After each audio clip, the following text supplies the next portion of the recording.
Que o Senhor seja louvado com este hino tão poderoso para nos inspirar em louvar ao Senhor. O título que eu dei à mensagem desta manhã é O Seu Nome na Fronte. Vamos abrir as nossas Bíblias em Apocalipse, capítulo 22. O último capítulo da Bíblia. E vamos ler os primeiros 4 versículos. Apocalipse 22, versículos 1 até 4. E mostrou-me o rio puro da água da vida, claro como cristal, que procede do trono de Deus e do Cordeiro. No meio da sua praça e de uma e de outra banda do rio estava a árvore da vida, que produz 12 frutos, dando o seu fruto de mês em mês. E as folhas da árvore são para a saúde das nações. E ali nunca mais haverá maldição contra alguém. E nela estará o trono de Deus e do Cordeiro, e os seus servos o servirão. E verão o seu rosto, e nas suas testas estará o seu nome. Que texto maravilhoso que nos faz desejar esse encontro com Deus, essa vida eterna diante de Deus, diante do trono do Cordeiro, servindo o Senhor pela eternidade fora. na nova terra, na nova Jerusalém, estará o trono de Deus. Será dali que Deus vai gerir todo o universo. O trono de Deus e do Cordeiro, Jesus Cristo. Como nos diz também em Apocalipse 21, logo nos primeiros versículos 2 e 3, diz que eu, João, vi a santa cidade, a nova Jerusalém, que Deus descia do céu, adereçada como uma esposa ataviada para o seu marido. E eu ouvi uma grande voz que dizia: eis o tabernáculo de Deus com os homens, pois com eles habitará. E eles serão o seu povo, e o mesmo Deus estará com eles e será o seu Deus. É este quadro maravilhoso que nós queremos desfrutar, que nós esperamos, que animam os nossos corações, que faz com que nós sejamos adventistas do sétimo dia, porque esperamos o advento de Cristo para que esta realidade aconteça. A divindade reinará na cidade. Porquê? Porque já terá terminado o pecado. Antes que o pecado acabe, esse momento não vai poder acontecer. Ellen White faz uma descrição interessante sobre o momento em que o pecado surgiu na história da humanidade. No livro Patriarcas e Profetas diz assim: depois do seu pecado, Adão e Eva não podiam continuar a habitar no Éden. Com humildade e inexprimível tristeza, despediram-se do seu belo lar e saíram para habitar a terra, onde repousava a maldição do pecado. E depois a frase final: quando começaram a ver no murchar da flor e no cair da folha os primeiros sinais de decadência, Adão e a sua companheira choraram mais profundamente do que os homens fazem hoje pelos seus mortos. Grande tragédia acabava de acontecer para a humanidade. Mas, meus irmãos, o texto que lemos no Apocalipse fala-nos de restauração. O Gênesis relata-nos uma história de mal, de fuga, de tristeza e de sofrimento. Mas o Apocalipse descreve a promessa de alegria e de louvor. O Gênesis descreve a queda e o pecado. O Apocalipse revela-nos a realização da salvação. E este é o nosso grande desejo. É por isso que estamos aqui. É por isso que nós somos crentes adventistas, porque queremos estar com Cristo quando Ele voltar e queremos viver para sempre com Ele na santa cidade. O texto que lemos dizia no versículo 3 que os seus servos o servirão. É sobre estes aspectos que eu gostaria de chamar a atenção. A palavra servir, aqui é traduzida por servir, pode ser traduzida por prestar culto ou por adorar. E tinha aqui uma versão, a Bíblia de Jerusalém, que diz que e os seus servos lhe prestarão culto e verão a sua face. Na verdade, os servos de Deus viverão para louvar e para adorar. Há uma palavra grega que está aqui, que é latreo, que quer dizer serviço normal e espontâneo que não lhes é imposto. Quer dizer que para os salvos, adorar, servir, é a sua maneira de estar, é o seu estilo de vida. Eles vão viver para adorar o Criador, para servir o Criador. Há uma outra palavra parecida, que também tem que ver com o culto, mas que não é exatamente a mesma coisa, que é a palavra leitorgeo, que é a liturgia, que é um serviço definido. Nós aqui temos uma liturgia, é um serviço que nós prestamos, mas não fazemos isto todos os dias a 100%. Quer dizer que os salvos na eternidade vivem para servir, vivem para a adoração. Eles vivem para essa liturgia contínua de louvor e adoração. E depois diz uma coisa muito interessante. Os nossos meninos, que há bocadinho ouviam uma história, continuam a ouvir o culto. E esta frase é para eles. Diz que os meus servos o adorarão e verão diretamente o seu rosto. Nós vamos poder ver diretamente o rosto de Jesus. Nós, as crianças, os meninos. É interessante que esta manhã recebi uma mensagem da minha filha, que vive perto de Setúbal. E na semana passada, na escola sabatina, falava sobre Elias quando ele foi para o céu. E então, na escola sabatina, eu já tinha feito esse exercício, porque fui eu que estudei a lição para ele durante a semana, porque estivemos de férias com eles. E ele dizia-me o que é que queria encontrar no céu. E então, na escola sabatina, ele teve que fazer um desenho que é que queria encontrar no céu. Sabem o que é que ele desenhou? Desenhou lá 2 cães, que é os cães que ele tem, 2 cães pastor alemão. Queria encontrar no céu aqueles cães. Quer dizer que para ele os cães são tão importantes, são como a família. Eu falei que ele, durante a semana ele queria estar com o pai, queria estar com a mãe, mas os 2 cães, ele também queria que lá estivessem. Ele põe lá os 2 cães, faz parte dos sonhos infantis. Meus irmãos, nós sempre queremos encontrar alguém no céu. Alguém que já partiu, eventualmente. Alguém, os nossos avós, os nossos pais, vamos querer encontrar.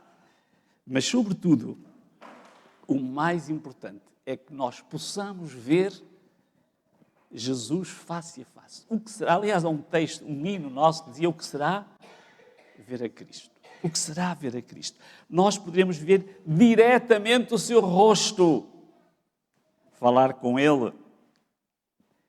Na verdade, quando diz que nós podemos ver diretamente o seu rosto, isto também é uma expressão que denota intimidade, confiança, relação muito próxima. Quantos gostariam de poder ver a Deus?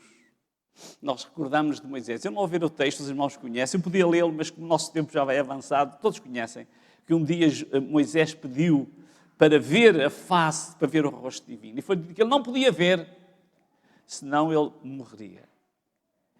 Moisés não pôde ver, mas foi-lhe mostrada a misericórdia de Deus e tantas virtudes que Deus tem para oferecer à humanidade.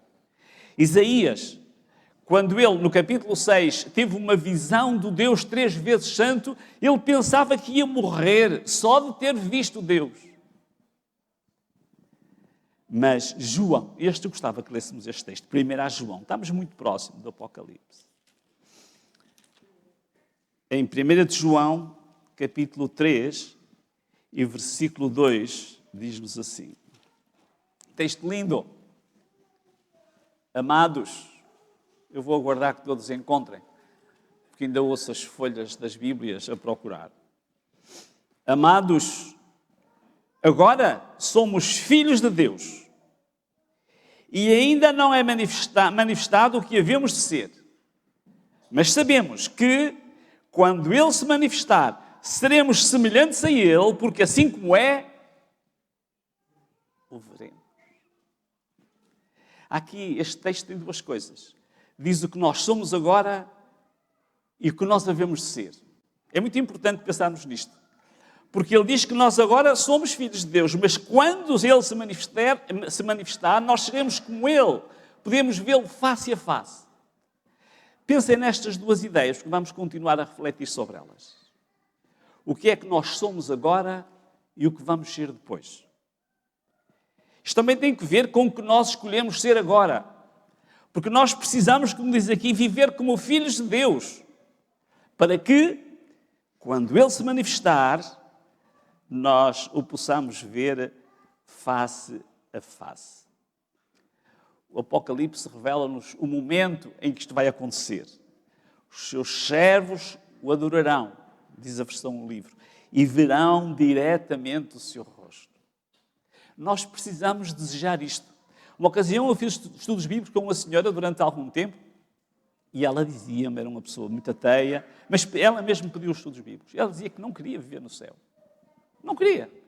Achava que não era a vida que ela gostava de ter. E na verdade há pessoas que preferem viver para o mundo do que viver no céu. Mas, meus irmãos, nós que estamos aqui, que estudamos a palavra de Deus, que, como diz João, agora somos filhos de Deus, nós, quando Ele se manifestar, estaremos diante dele e veremos diretamente os seus rostos.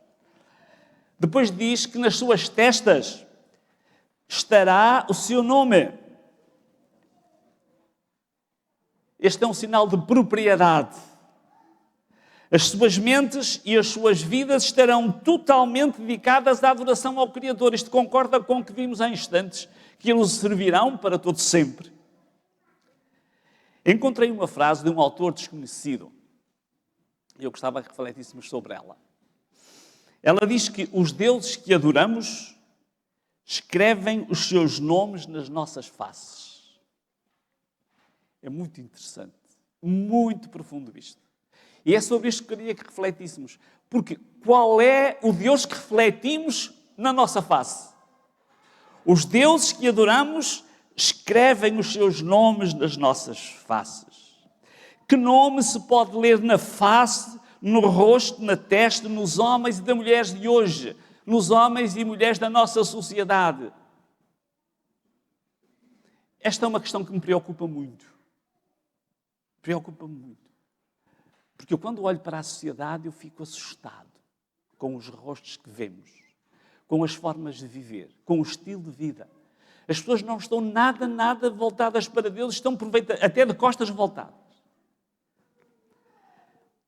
Na Índia existem muitos templos, por todo lado existem templos suntuosos, consagrados às mais diversas divindades, porque eles são politeístas, adoram muitos deuses na Índia. E diz que é muito frequente ver hindus saírem dos templos com o nome dos seus deuses escrito em cinza nas suas testas. Com cinza, eles escrevem os nomes do seu Deus.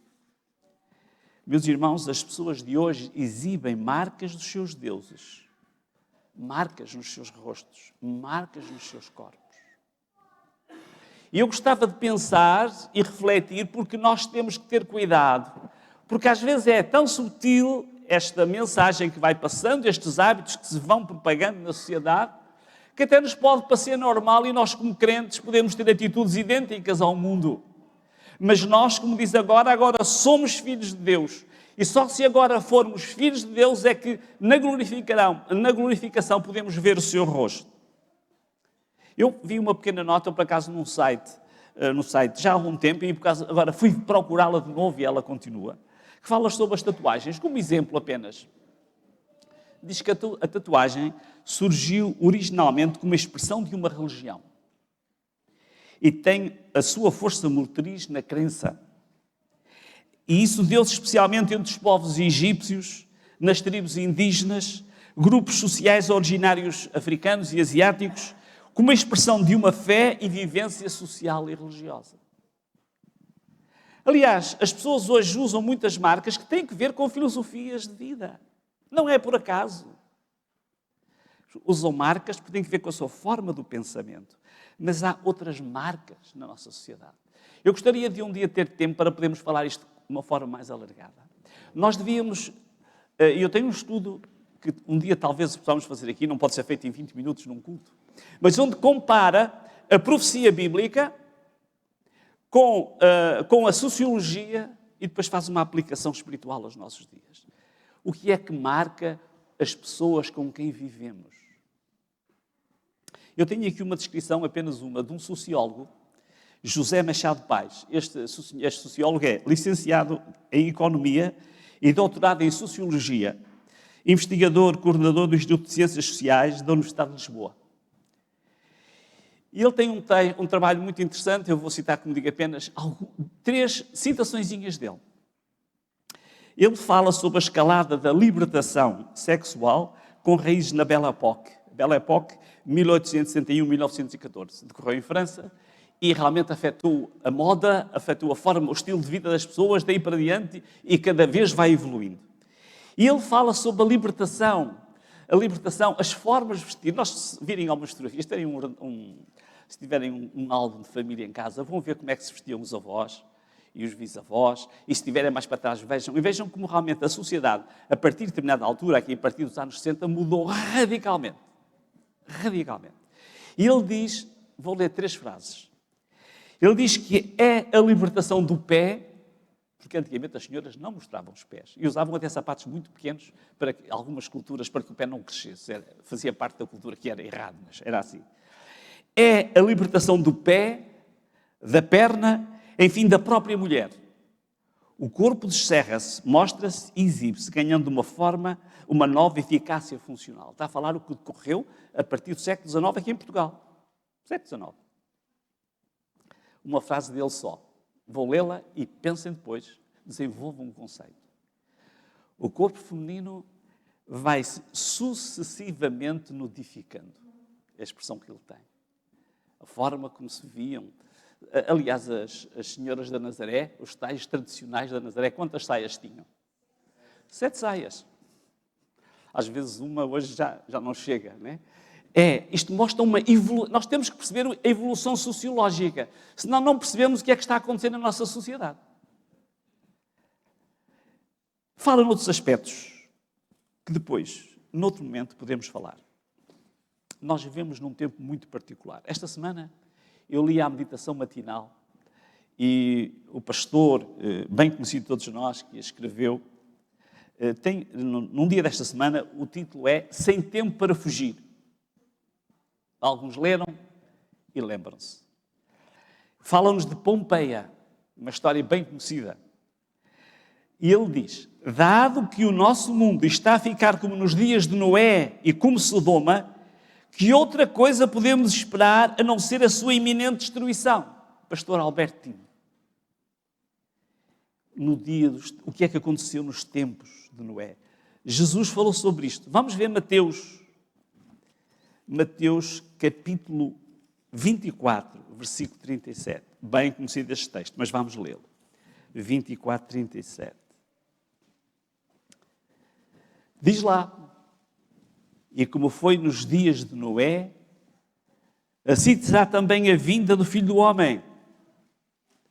Porquanto, como nos dias anteriores ao dilúvio, comiam, bebiam, casavam, estavam-se em casamento, até o dia em que Noé entrou na arca. E não o perceberam, até que veio o dilúvio e os levou a todos. Assim será também a vinda do Filho do Homem. Lucas 17 também faz um texto paralelo muito interessante. Meus irmãos, há marcas na nossa sociedade. Há marcas de hoje que serão apenas circunstanciais, inocentes, ou serão, na verdade, os deuses que servimos que marcam as nossas faces? Será que é por acaso que as coisas acontecem? Ou será que esta sociedade está a ser marcada por uma idolatria ligada a diversos aspectos da vida e que se marca e se mostra nos rostos e no estilo de vida das pessoas? Pensem na face de um alcoólico. Será que não é uma face distinta? Será que não retrata o Deus que habita aquela pessoa? Pensem na face de um toxicodependente. A face de um feiticeiro, de um endemoniado. Já viram? Há pessoas que vivem e que praticam o satanismo. Se vocês olharem para os rostos, vocês vão perceber que aquele rosto reflete aquele culto. A face dos profissionais da guerra. Nós vivemos em tempo de guerra. E nós temos visto faces de homens que se dedicam a matar e matam com uma facilidade incrível. A forma como se exprimem mostra que o seu Deus é um Deus satânico de destruição e de morte. Meus irmãos, vamos voltar ao que nos interessa. A minha face também reflete uma imagem? Será que nós todos refletimos uma imagem? Que tipo de imagem? A roupa que uso, que imagem transmite? A forma como nos vestimos, como nos arranjamos, como nos alimentamos, será que isso reflete alguma imagem? Como é que deveria ser a imagem do Filho de Deus? A Bíblia relata um encontro. Vamos ler este texto de Moisés com Deus. Êxodo capítulo 34. Êxodo 34 diz assim o versículo 29 e 30. Êxodo 34, 29 e 30. E aconteceu que, descendo Moisés do monte Sinai, e Moisés trazia as 2 tábuas do testemunho na sua mão quando desceu do monte. Moisés não sabia que a pele do seu rosto resplandecia depois que falara com ele. Olhando depois Arão e todos os filhos de Israel para Moisés, eis que a pele do seu rosto resplandecia pelo que temeram chegar-se a ele. Meus irmãos, via-se que Moisés tinha estado com Deus. Na verdade, no nosso rosto, na nossa aparência, deveria revelar-se Aliás, o pensamento da escola sabatina e a própria lição da escola sabatina falava nisto hoje. Devíamos revelar que temos estado com Deus. Que mensagem a minha forma de estar, de viver, revela, que imagem traduz. A irmã White tem um texto muito interessante no livro Parábolas de Jesus que diz: toda a alma está circundada de uma atmosfera própria, que pode estar carregada do poder da fé, do ânimo, da esperança e perfumada com a fragrância do amor, ou pesada e fria com as nuvens do descontentamento e do egoísmo, ou intoxicada com o contacto moral de um pecado acariciado. E depois a frase final deste parágrafo: qualquer pessoa com quem comunicamos é consciente ou inconscientemente afetada pela atmosfera que nos envolve. Qual é a influência que nós transportamos? Qual é a imagem que nós refletimos? Meus irmãos, precisamos de refletir sobre isso, porque vivemos num mundo difícil. Eu fico muito preocupado, sabem? Preocupado porque eu tenho filhos, tenho netos, tenho netas. Temos os jovens da igreja, não estou a falar só, os nossos jovens, os nossos adultos. O que é que nós refletimos? Num mundo tão difícil. Num mundo tão difícil. Como é que a nossa espiritualidade pode ser afetada? Meus irmãos, quando vimos o nosso rosto esta manhã no espelho, o que vimos? Um rosto sem esperança, por onde espreita um profundo desânimo? Um rosto com as marcas deste mundo? Ou vimos um rosto luminoso e cristão? Um rosto que reflete serenamente a imagem que Deus lhe concedeu. Um rosto que, apesar das misérias deste mundo, espelha uma paz incompreensível. O nosso rosto tem que ser assim. O nosso rosto tem que transparecer essa paz e inspirar aqueles. Nós somos, como diz a irmã White, qualquer pessoa com quem comunicamos é consciente ou inconscientemente afetada pela atmosfera que nos envolve. Leiamos Filipenses 4:7. Filipenses 4:7. Diz-nos assim a palavra do Senhor: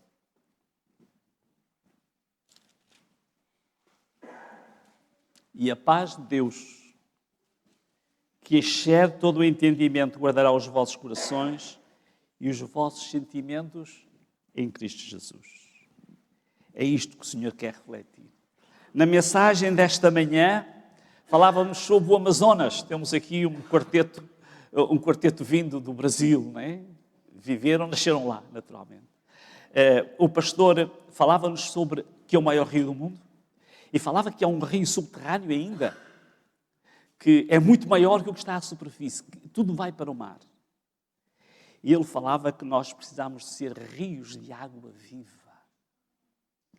Tal como o Amazonas influencia as correntes marítimas, alimenta o mar, nós precisamos de ser rios de água viva.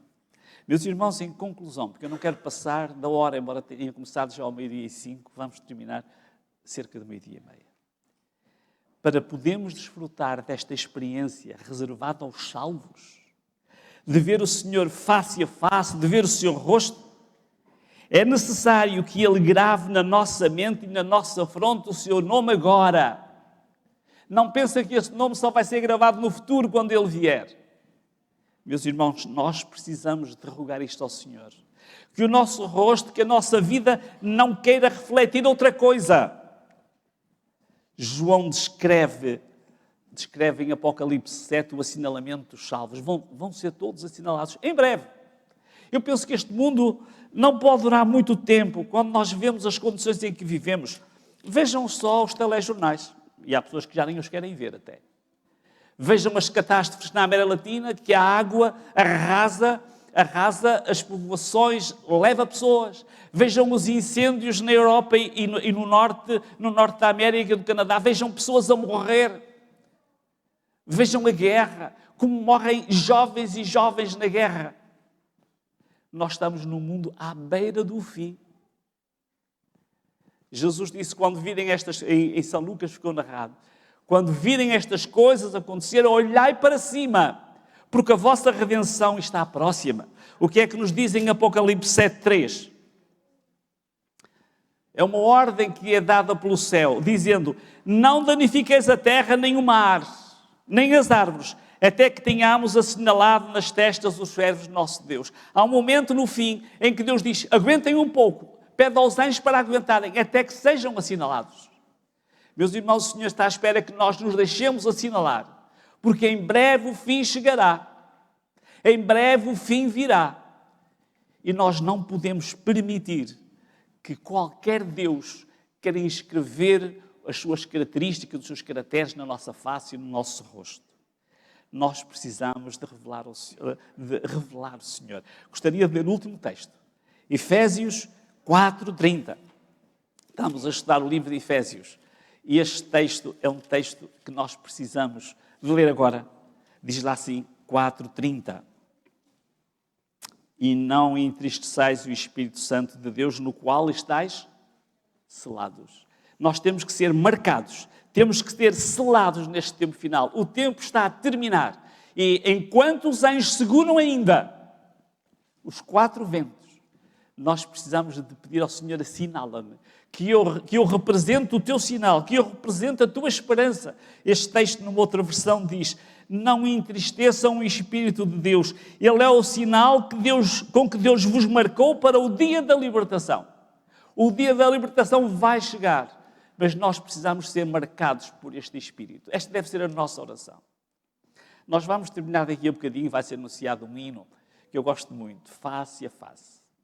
Mas eu não resisto. Para os irmãos que estão aqui, que estiveram em França, que conhecem bem a língua francesa, este livro, este hino em francês, para mim, tem uma linguagem incrível. Sabem, eu tive a estudar francês há algum tempo em Colonge e o nosso professor punha-nos a aprender hinos em francês. Nós cantávamos hinos em francês, se os escrevêssemos e cantássemos, nós tínhamos pontuação para os testes. E este foi um desses hinos. E diz assim em francês, eu traduzo já, está bem? Oui, dans ta magnificence, je te verrai divin roi. Pour toujours en ta présence, je serai semblable à toi. Quer dizer, sim, na tua magnificência eu te verei divino rei. Para sempre em tua presença, semelhante a ti serei. É este o nosso desejo. Nós queremos estar e ver Deus o Deus na sua magnificência. Nós queremos vê-lo para sempre na sua presença. Nós queremos ser semelhantes a Ele pela eternidade. Mas precisamos que Ele marque em nós, que o seu Santo Espírito nos marque neste tempo do fim que estamos a viver, para quando Ele vier, nós sejamos libertados. Que o Espírito Santo faça esse milagre nas nossas vidas, nos transforme, nos ajude a lutar contra as nossas tendências e contra uma sociedade difícil em que vivemos. Ponhamos o Senhor nos nossos corações, oremos para que Ele mude as nossas vidas, mude a nossa igreja, mude os nossos idosos, mude as nossas crianças e os nossos jovens, e que nós nos encontremos lá. É a minha oração.